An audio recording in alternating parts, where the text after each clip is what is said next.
L'hebdo politique. Bonsoir et bienvenue dans l'hebdo politique, votre rendez-vous du dimanche soir sur Radio Sensation en association avec TV78, épisode 220. Mon invité ce soir est le député de la 11e circonscription des Yvelines, William Martinet.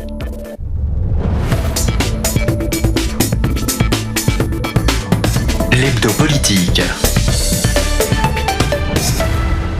William Martinet, bonsoir. Bonsoir. Vous êtes le nouveau député de la 11e circonscription des Yvelines et l'un des nouveaux visages de l'Assemblée nationale. Alors, ancien étudiant de l'Université de Saint-Quentin en Yvelines, vous vous avez engagé rapidement à l'Union nationale des étudiants de France, l'UNEF. Vous en devenez le président entre 2013 et 2016. C'est comme cela que vous découvrez la scène médiatique en luttant contre la loi travail de Manuel Valls à l'époque. Après votre mandat de président de l'UNEF, vous devenez ensuite membre de la France Insoumise, vous étiez chargé de l'écriture et de la coordination du plan Zéro SDF de Jean-Luc Mélenchon pour la campagne présidentielle. Alors en juin dernier, vous êtes élu donc député. Comment se sont passés vos premiers moments à l'Assemblée nationale ? Est-ce que vous me permettez de rajouter juste un petit morceau dans cette biographie ? C'est que après mon engagement étudiant et après mes études, j'ai travaillé pendant plusieurs années dans une association de lutte contre le sans-abrisme. Voilà, c'était mon activité professionnelle et voilà, et c'est notamment pour ça que dans le cadre de mon engagement politique, qui jusqu'à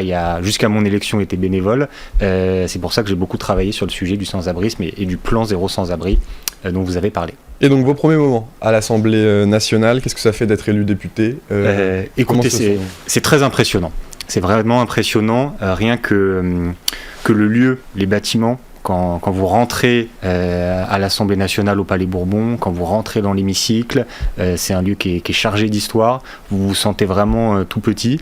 Et j'ai envie de dire, c'est une bonne chose, je trouve, que ça fasse cet effet, parce que ça vous rappelle toute la responsabilité que vous avez et la responsabilité de porter la voix de ceux qui vous ont élu. Voilà. Parce que quand on arrive dans l'hémicycle, c'est-à-dire qu'avant, on a fait des mois et des mois de campagne. Moi, j'ai fait une campagne qui était beaucoup sur le terrain, j'ai fait beaucoup de porte-à-porte, j'ai beaucoup discuté avec les gens. On les écoute, on prend des engagements auprès d'eux sur les sujets sur lesquels on va se battre. Et quand on prend conscience. Voilà, quand on arrive à l'hémicycle, c'est ça, dans l'hémicycle, on se dit maintenant, il va pas falloir déconner, et il va falloir bien défendre les gens et tenir les engagements qu'on a pris. Alors, au moment des résultats, le soir du deuxième tour, l'ensemble des observateurs politiques annonçaient une assemblée incontrôlable, un pays à la limite ingouvernable. Alors quelques mois après, comment jugez-vous les premiers instants de cette 16e législature ? Il y a une réalité, c'est que cette élection législative, pour le président de la République, ça a été une défaite. Je rappelle, parce qu'on l'a parfois oublié, que au premier tour de l'élection législative, c'est la NUPES qui est arrivée en tête devant les candidats de la majorité présidentielle. Voilà. Et c'est au second tour, notamment parce que malheureusement beaucoup d'acteurs politiques de la majorité présidentielle ont préféré faire élire des candidats de l'extrême droite plutôt que des candidats NUPES. C'est ça qui permet à Emmanuel Macron d'avoir une majorité qui maintenant n'est plus qu'une majorité relative. Donc ça a été quand même un coup de semence politique cette élection législative, et ça je crois qu'il ne faut pas l'oublier, et toutes les tentatives de la part du pouvoir qui reviendrait à essayer de remettre le couvercle sur ce qui s'est exprimé pendant ces élections législatives, à mon avis, politiquement, serait quelque chose de très dangereux. Parce qu'il y a de la contestation qui s'est exprimée, et il faut que le gouvernement ait maintenant la modestie d'entendre ça.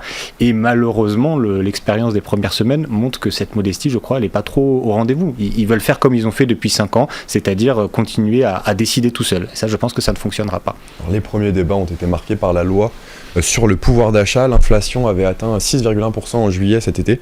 Elle concerne toute la population, mais on va s'intéresser avec vous à la précarité étudiante. C'est le moment de la rentrée, en ce mois de septembre. C'est un sujet que vous connaissez bien. Vous avez enchaîné les petits boulots à l'époque de vos études. On vient de sortir d'une période assez compliquée avec la pandémie. Maintenant, c'est l'inflation. Est-ce que vous êtes inquiet pour la rentrée des étudiants en ce mois de septembre ? Moi, je suis très inquiet. Pour les étudiants, bien sûr, mais pour toute une série de catégories de la population qui est confrontée à cette inflation. Parfois, quand on dit les chiffres comme ça, on a du mal à mesurer les conséquences. Quand il y a une inflation qui est à 6%, alors que du point de vue des salaires et même des prestations sociales, on a soit une stagnation, soit des augmentations qui sont très loin de l'inflation, ça veut dire que les gens perdent en pouvoir d'achat.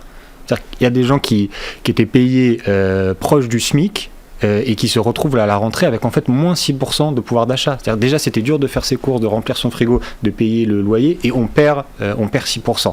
Donc c'est une des choses qui fait que je pense que là la rentrée sociale va être très compliquée parce que les gens sont vraiment pris à la gorge. Et vous avez raison de pointer la situation des étudiants, où ça fait longtemps qu'il y a de la précarité dans le milieu étudiant, et là ça va se renforcer. Et on l'a vu pendant la crise sanitaire, vous vous souvenez, ces files d'attente devant les distributions alimentaires.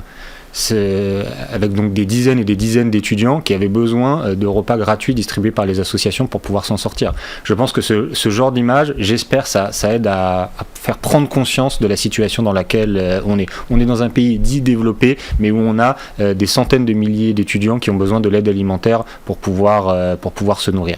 Ça appelle quand même une réponse politique d'une autre mesure que ce qui est proposé par le gouvernement. Alors justement, en juillet dernier, le gouvernement a tenté d'anticiper cette situation en proposant 3 mesures donc pour la rentrée: une revalorisation du montant des bourses sur critères sociaux de 4%, une aide exceptionnelle de solidarité de 100 € pour les étudiants boursiers qui bénéficiaient déjà d'une aide annuelle du Crous, le maintien aussi du ticket restaurant universitaire à 1 € pour les étudiants donc boursiers ou en situation de précarité pour l'année universitaire à venir. Vous estimez donc que toutes ces mesures sont totalement insuffisantes? Je crois qu'on est tellement loin du compte. Mais encore une fois, mesurons bien la situation. Déjà, première chose, vous savez le montant maximum d'une bourse pour un étudiant donc, qui a ses parents qui n'ont quasiment aucun revenu. On est à peine au niveau du RSA, on est autour de 500 €. Là, maintenant, je crois que l'échelon maximum de bourse, c'est le numéro 6 ou 7. 6 ou 7, je crois que c'est 5 900 € par an. Voilà. Sur 10 mois. Voilà. Donc on se rend compte de où on en est. On explique à des jeunes qui ont des parents qui n'ont absolument aucune ressource, donc du coup des jeunes qui n'ont pas de transfert de ressources de leur famille, qui doivent vivre avec le montant d'un RSA. C'est évidemment pas possible. Et encore là, on parle de ceux qui, entre guillemets, ont la chance de toucher une bourse, parce qu'on sait qu'une des faiblesses de ce système de bourse, c'est que le montant des aides est calculé sur le revenu des parents. Alors qu'il y a très souvent une déconnexion entre le revenu des parents et à quel point les jeunes sont aidés ou pas, parce que la vie, c'est toujours plus compliqué que ça, parce que maintenant, on est étudiant jusqu'à 22, 23, 24, 25 ans, qu'on n'est pas toujours aidé par ses parents. Donc il y a toute une série de jeunes qui reçoivent rien de leurs parents et à qui le Crous explique quand même que le revenu de leurs parents est trop élevé et donc du coup ils n'ont pas le droit à une aide. Et donc ça, c'est les 2/3 des étudiants qui n'ont pas le droit à une bourse. Et ça crée aussi des situations de précarité qui sont extrêmement fortes. Donc quand face à ça, on a un gouvernement qui n'a rien d'autre à nous dire que on va revaloriser les bourses en dessous de l'inflation, alors qu'on est un système qui est dans une impasse, évidemment ça ne peut pas nous satisfaire. Il faut faire autre chose. Alors, dans le programme justement de Jean-Luc Mélenchon, l'Avenir en commun, vous défendez la création d'une allocation d'autonomie de 1 063 € pour les étudiants à l'occasion de cette rentrée 2022. L'UNEF, dont vous étiez d'ailleurs l'ancien président, en a refait la demande au gouvernement. Je vous propose d'écouter la proposition de la Fédération des associations générales étudiantes, la FAGE, par la voix d'Anne-Laure Siriex, la vice-présidente en charge des questions sociales. Écoutez. Alors, on n'est pas parfaitement en accord avec l'allocation d'autonomie. On estime qu'il y a un système des bourses qui est très intéressant et qui vraiment doit être restructuré et réformé pour que ça puisse accueillir plus de personnes, qu'on supprime aussi les échelons qu'on peut connaître à l'heure actuelle et du coup on ait une réelle aide qui répond aux besoins de l'étudiant en fonction de son revenu. Une réforme structurelle des bourses, donc plutôt qu'une allocation d'autonomie. Pourquoi, selon vous, la deuxième option est préférable ? Écoutez, il y a un débat, et il est sans doute utile et important, entre les organisations étudiantes sur la façon dont il faut réformer le système. Mais franchement, moi, ce qui me paraît le débat central, c'est celui entre les étudiants et la quasi-totalité de leurs organisations, qui demandent, quoi qu'il en soit, une réforme du système en profondeur, qu'on appelle ça allocation d'autonomie ou autre chose, cette exigence du côté des étudiants, et de l'autre côté, un gouvernement qui est sourd à ces revendications. Moi, c'est quand même ça qui me frappe le plus. Alors après, ça n'empêche pas, sur le fond, vous l'avez dit, nous on défend cette proposition d'allocation d'autonomie, qui répond à plusieurs choses. D'abord à l'urgence sociale, que je décrivais tout à l'heure. C'est plus possible possible que dans notre pays, 6e puissance économique mondiale, il y ait des étudiants qui aient à faire la queue pour bénéficier de distribution alimentaire, qui est normalement un dispositif qui est humanitaire. Donc il faut un investissement massif pour répondre à ça. On fixe un montant à 1063 €. Alors peut-être certains se demandent pourquoi le 1063 €. C'est parce que c'est le montant du seuil de pauvreté. Voilà, tout simplement. Donc l'idée, c'est que on doit avoir personne en dessous du seuil de pauvreté et encore moins les étudiants, d'où ce 1063 €. Et l'autre idée qui est derrière et qui est importante derrière l'allocation d'autonomie, c'est que comme son nom l'indique, on veut mettre en protection sociale et en autonomie la jeunesse. C'est-à-dire déconnecter la question du revenu des parents, de l'accompagnement social et de la bourse dont bénéficie l'étudiant. Parce que comme je le disais tout à l'heure, on a plein de situations où en fait l'aide dont bénéficie l'étudiant n'est pas corrélée au revenu de ses parents. Donc là, il s'agit de faire, et j'en conviens, c'est une grande transformation dans notre système, de dire que maintenant qu'on a énormément de jeunes qui font des études, des jeunes de toutes les catégories sociales, que ces études durent pendant longtemps, on ne peut plus s'en sortir avec juste un système qui complète l'aide des parents. Maintenant, il faut un système qui met en protection sociale et qui rend autonome toute une génération quand elle fait ses études. Et je finis juste en disant, c'est non seulement évidemment dans l'intérêt des jeunes qu'on protège de la précarité, mais c'est aussi, et j'ai même envie de dire surtout, dans l'intérêt de la société, parce qu'on a besoin de jeunes qui soient mieux formés et mieux qualifiés. Et en France, qu'est-ce qu'on a d'autre comme richesse que nos jeunes, leur cerveau et les études qu'ils vont faire. Voilà, comme on disait déjà dans les années 70, on n'a pas de pétrole, on a des idées. Alors si on reformule un peu, c'est on n'a pas de pétrole, mais on a des jeunes qui n'attendent qu'une chose, c'est d'être qualifiés pour répondre aux défis de la transition écologique, etc., de tout ce qu'on a à faire. Donc il faut mettre le paquet là-dessus. Donc c'est un choix politique qui est partagé par pas mal d'organisations syndicales étudiantes et que nous, effectivement, à la NUPES, on partage également. Il y a urgence à cette allocation d'autonomie. Le 8 septembre, le président de la République, Emmanuel Macron, a lancé le Conseil national de la refondation. Ça s'est passé en Île-de-France, à Marcoussis. Finalement, les collectivités locales ont décidé de participer, mais pas les oppositions. Même l'ancien Premier ministre, Édouard Philippe, ne souhaite pas y prendre part. Écoutez Bruno Le Maire au micro de Jesse Willens. Le ministre de l'économie réitère son invitation. C'était lors de sa dernière visite ministérielle. C'était dans votre circonscription à Trappes. La seule chose, c'est qu'on ne peut pas dialoguer tout seul. Et je regrette profondément l'attitude de l'opposition lorsque elle fuit le débat. S'opposer, ce n'est pas faire la politique de la chaise vide. S'opposer, ce n'est pas refuser de dialoguer avec le président de la République dans le Conseil national de la refondation. Je regrette que le président du Sénat ne participe pas à ce Conseil national de la refondation qui me semble une initiative gaulliste, posée en dehors du cadre politique, dans un cadre qui doit être le plus serein possible, avec tous les acteurs, c'est-à-dire les représentants syndicaux, les représentants patronaux, avec les acteurs de la société civile, avec le Conseil économique et social, avec des scientifiques, poser les grands sujets que la France doit devoir affronter dans les prochaines décennies. Le climat, le vieillissement de la population, la réindustrialisation de la France. Tout ça, ça mérite qu'on en débatte sereinement. Qu'est-ce que ça coûte de venir discuter ? Qu'est-ce que ça coûte de venir dialoguer ? Qu'est-ce que ça coûte de faire part de ses convictions, même si nous ne sommes pas d'accord ? Donc j'appelle à nouveau l'opposition, tous ceux qui ont fermé la porte, tous ceux qui font la politique de la chaise vide, à participer au dialogue qu'a ouvert le président de la République dans le cadre de ce Conseil national de la refondation, parce qu'il me paraît salutaire pour sortir des débats conjoncturels, parfois épidermiques, et essayer d'apporter des réponses de long terme, structurées, solides, aux défis que la France va avoir à affronter. Vous fuyez le débat, William Martinet ? Non, soyons sérieux. Je crois que nous savons tous ce qui va se passer avec ce Conseil national de la refondation. Il y aura peut-être du débat, on verra.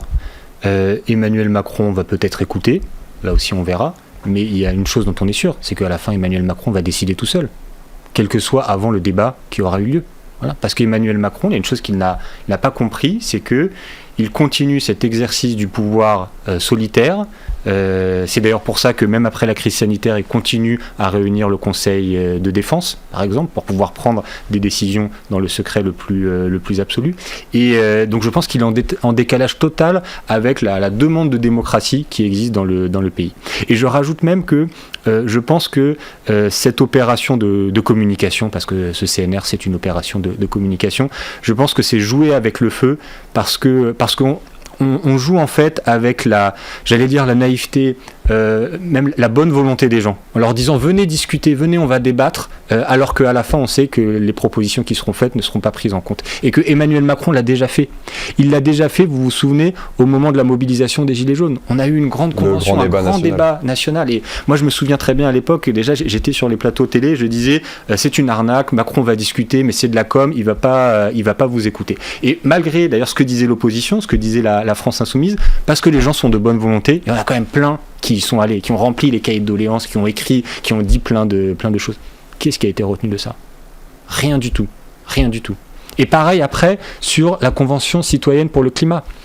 Même histoire. Nous, en tant qu'opposition, on disait attention, vous risquez de vous faire piéger. On comprend la volonté sur des enjeux aussi importants que les associations, etc., les citoyens tirés au sort donnent leur avis. Mais vous allez voir, à la fin, Macron va tout balayer. C'est ce qui s'est passé. Donc là, voilà, Macron recommence avec cette même stratégie de communication. On fait semblant d'écouter et à la fin, on décide tout seul. Mais moi, je dis que ça, c'est dangereux parce que c'est un profond mépris pour les gens et on peut les tromper une fois, 2 fois, 3 fois. Mais à la fin, les gens en ont marre et socialement, ça devient une cocotte minute et ça me paraît extrêmement dangereux. Donc moi je dis plutôt à Emmanuel Macron, s'il veut du débat, il a bien raison parce qu'on a besoin d'avoir un débat démocratique, ça tombe bien, il y a une Assemblée nationale qui vient d'être élue, voilà, par des députés qui ont été élus par les citoyens français, et menons le débat, faisons les compromis à l'intérieur de cette Assemblée nationale. Alors c'est sûr que c'est plus compliqué pour lui parce qu'à l'Assemblée nationale, le président peut pas arriver en disant j'ai écouté les débats, mais voilà, j'ai décidé, ça se passe comme ça. Mais ouais, mais c'est le principe de la démocratie, de débattre et de faire des compromis si nécessaire, mais je crois que malheureusement Macron a toujours pas envie d'aller dans cette direction. Alors retournons à l'Assemblée nationale si vous le voulez bien. Donc parmi les autres sujets, parmi les prochains débats qui auront lieu, vous avez annoncé que vous déposerez une proposition de loi avec votre collègue Aymeric Caron pour interdire la pratique de la corrida en France. Alors aujourd'hui c'est une exception dans la loi donc de protéger au nom de la tradition. Oui, vous avez raison de le présenter comme ça, parce qu'en fait, dans la loi, la maltraitance et la cruauté envers les animaux est quelque chose, et c'est heureux, déjà interdite. D'ailleurs, que ce soit des actes cruels en public ou dans la sphère privée, on ne peut pas impunément maltraiter les animaux. Et ce qui est insoutenable dans la situation actuelle, c'est qu'en fait, à ce principe général, qui est évidemment un très bon principe, il y a des exceptions. Alors, soi-disant, au nom de la tradition, mais bon, ça se débat dans quelle mesure est-ce que la corrida est une tradition très ancrée dans notre pays, puisqu'en fait, c'est quelque chose qui a à peine plus d'un siècle et qui concerne certaines régions très délimitées du pays. Et à ce titre-là, il y a des exceptions et il y a une autorisation d'avoir des actes qui sont cruels, parce que malheureusement, dans les faits, une corrida, à la fin, c'est quand même ça qui se passe, et c'est la mise à mort du taureau dans des conditions qui sont quand même difficilement soutenables. Donc voilà, moi je pense, personnellement, en tant que député, la question de la cause animale, c'est quelque chose auquel je suis sensible, et je pense que voilà, sur ces sujets-là, il faut réussir à avancer. J'ai conscience que c'est parfois pas simple de faire bouger les lignes, qu'il y a parfois des secteurs de la société qui n'aiment pas qu'on remette en cause leurs pratiques, aussi cruelles qu'elles soient, mais je pense que là-dessus, il faut avoir un peu à des moments, il faut avoir des principes et il faut les défendre. On ne peut pas se dire en tant que responsable politique, parce que si je fais telle proposition, il y a tel secteur de la société qui va s'indigner, vaut mieux pas la faire et rester discret. Voilà, moi sur ce genre de sujet, je préfère assumer mes principes, et donc effectivement avec mon collègue député de la NUP, Aymeric Caron, et d'autres, on est plusieurs à déposer cette proposition de loi. Voilà, on la dépose et on espère, maintenant qu'on a déposé la proposition de loi, on espère qu'elle sera mise à l'ordre du jour de l'Assemblée nationale, mais là pour le coup, ça dépend plus de nous, c'est le bureau de l'Assemblée nationale qui décide, et donc on a notamment besoin que les macronistes prennent cette décision.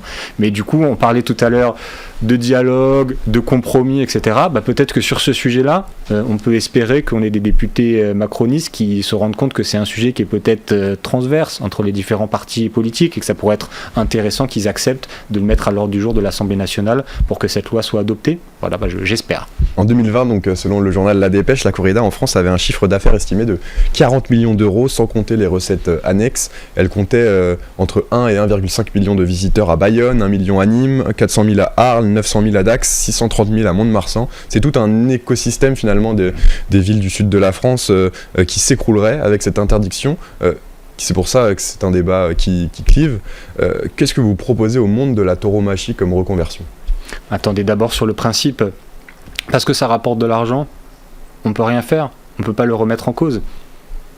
Bah non, moi ça c'est un raisonnement que je peux pas entendre, et qui d'ailleurs dans l'histoire politique c'est pas un raisonnement et un argument qui est nouveau. Hein, vous savez que il y a 2 siècles dans ce pays, quand on a aboli l'esclavage, le principal argument de ceux qui s'opposaient à l'abolition de l'esclavage, c'est de dire que, vous comprenez, économiquement, ça va être un problème pour les colonies s'il n'y a plus cette main-d'œuvre gratuite. Donc il y a un moment, il y a des progrès dans la société qu'il faut faire, où il faut être capable de dire, c'est pas parce que ça rapporte de l'argent qu'il faut l'accepter ad vitam aeternam. Et moi je suis convaincu que, notamment tous les territoires, toutes les régions où se pratique aujourd'hui la corrida, du point de vue de l'attractivité touristique, c'est des territoires qui ont plein de choses formidables à proposer, et qu'on n'est pas obligé de tuer des taureaux pour qu'il y ait des touristes qui viennent voir une belle région avec un beau patrimoine culturel. Et j'ai pas d'inquiétude sur le fait d'une possibilité de reconversion, toujours dans le tourisme, dans la culture locale,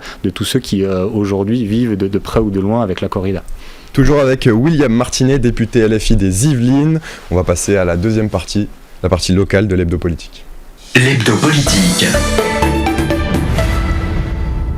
Donc on passe maintenant à l'actualité locale dans les Yvelines. Nous sommes toujours donc avec William Martinet, le député LFI des Yvelines, nouveau visage de l'Assemblée nationale. À Rambouillet, dans le département, la situation de l'hôpital s'est dégradée. La majoration des heures supplémentaires liées au Covid n'ont pas été payées. Vous avez accompagné les syndicats lors d'une discussion avec la direction. La députée Renaissance Aurore Berger vous a répondu sur Twitter qu'en 5 ans, c'était 32 millions d'euros qui avaient été investis dans l'hôpital de Rambouillet. Alors, où est passé l'argent ? Alors d'abord dire, moi j'ai vraiment été scandalisé par la situation de l'hôpital de Rambouillet. Donc comme vous le disiez, je me suis déplacé à l'hôpital à l'appel des personnels et des syndicats qui ont fait 1 heure de débrayage. Parce que vous savez que quand on est personnel soignant, c'est compliqué de vraiment faire grève, parce que si on s'arrête vraiment complètement de travailler, évidemment ça pose des problèmes pour les personnes qui sont accueillies à l'hôpital. Donc c'est pas toujours facile pour eux d'exprimer leur mécontentement, et là ils l'ont fait par, voilà, je disais, 1 heure de débrayage où ils se sont rassemblés devant l'hôpital pour prendre la parole.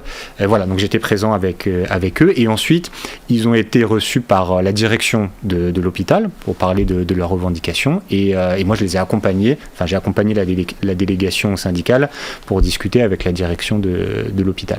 Bon, et ce que j'ai vu, je disais, moi m'a absolument révolté, parce qu'on a à la fois le problème de fond de l'hôpital public, c'est-à-dire sous-financement, pénurie de personnel, aussi une logique managériale de plus en plus importante, avec des objectifs chiffrés, et si on ne tient pas les objectifs chiffrés, on n'a pas les financements derrière. Donc ce qui transforme complètement le métier, fait perdre le sens de ce métier que d'être soignant. Donc on est à la fois confronté à tout ça, ce qui crée du coup une véritable difficulté, une souffrance pour les personnels qui sont à l'hôpital, parce qu'ils sont mal payés, peu reconnus, et ils ont des conditions de travail difficiles, ce qui crée un cercle vicieux, parce que quand vous avez des personnels qui sont en souffrance, ils partent quand ils peuvent, ou en tout cas c'est difficile de recruter. Donc ça veut dire qu'on se retrouve avec une pénurie de personnel, pas seulement parce qu'on n'a pas assez d'argent pour recruter, mais même sur les postes ouverts, il n'y a personne qui veut venir parce que c'est trop dur de travailler à l'hôpital. Donc du coup, ça fait que les conditions de travail se détériorent encore plus, parce que, voilà, je disais, cercle vicieux, on n'est pas assez nombreux, du coup on n'arrive pas à recruter, du coup les conditions de travail sont encore plus dures, etc., etc. Donc on est à la fois confronté à ça, mais qui pour le coup n'est pas limité à l'hôpital de Rambouillet, c'est dans tout le pays qu'on est confronté à ça. Vous savez que cet été, on a eu à Rambouillet, mais comme ailleurs, des services d'urgence qui ont dû fermer. Voilà. Là aussi, je parlais tout à l'heure des étudiants, de se dire comment ça se fait que dans la 6e puissance économique mondiale, il y a des étudiants qui n'aient pas de quoi se payer à manger. Là, je peux le redire, comment se fait-il que dans la 6e puissance économique mondiale, il y ait des services d'urgence qui ferment l'été, parce qu'on n'a pas les moyens et les personnels. C'est quand même fou. Là, les médecins urgentistes à Rambouillet nous expliquaient que, du fait des fermetures plusieurs jours du service d'urgence à Rambouillet, c'est du coup le service médical d'urgence de Versailles qui prenait le relais. Donc ça veut dire, et du coup de quoi on parle concrètement ? Ça veut dire que vous avez un accident de voiture grave dans le sud des Yvelines, l'ambulance elle partira pas de Rambouillet, elle partira de Versailles, avec ce que ça implique dans, alors du coup le langage technique, vous savez, on dit perte de chance. Voilà, c'est comme ça que les médecins parlent. Mais en fait, perte de chance, ça veut dire le risque de décéder, notamment, qui est plus important. On en est là.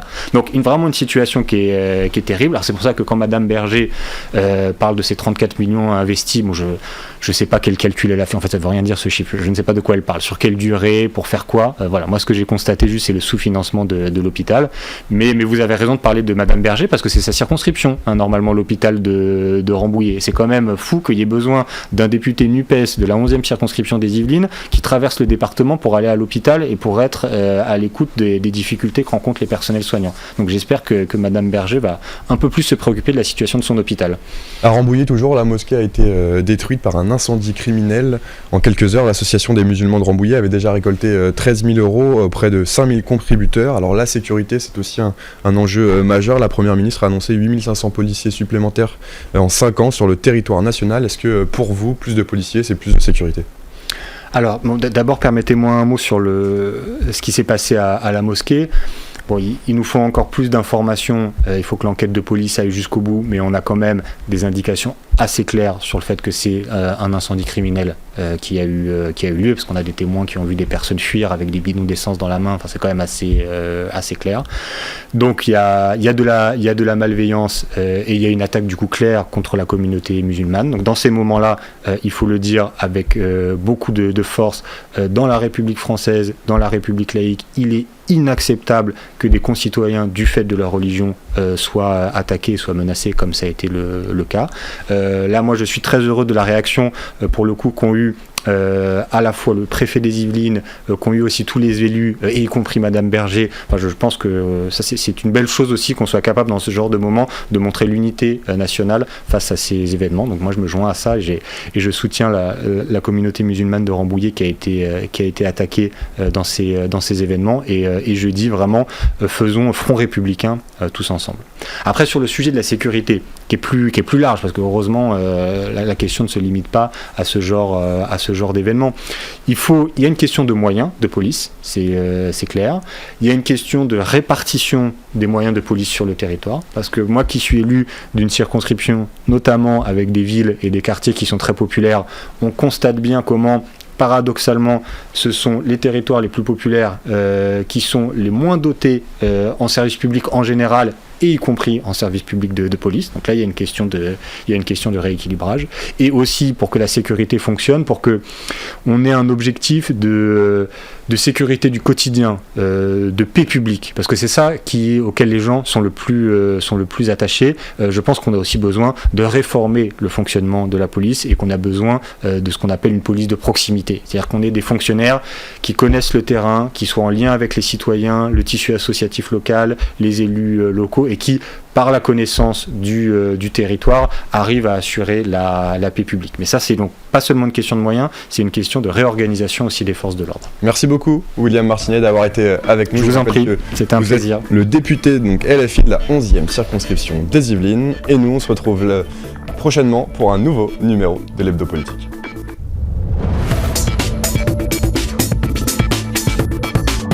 L'Hebdo Politique.